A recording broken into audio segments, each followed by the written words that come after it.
Mami, tuturo ako sa'yo. Ano yun? Bago to. Pampaislim to ng katawan, pampaganda to. Pero duhin mo lang. Ano ba yan? Uy, sumunod ka lang sa akin. Istorbo mo. Bilisan mo! Hindi gagawin pa eh. Hawakan mo to.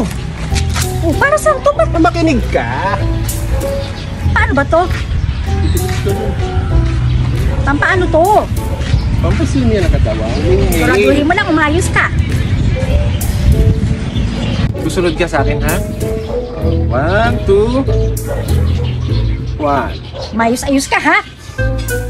Pampaislim talaga ng katawan to. Epektibo ito? 2, Oh. Bilisan mo, ang bigat. 3, Parang epektibo nga. 4, Ang 5, taas na. Namibigat na. 6. Saglit lang, ha? Saglit lang, ha? Tatayo ako. Tapos, bakit? May move pang iba eh. Tayo lang. Tayo ako.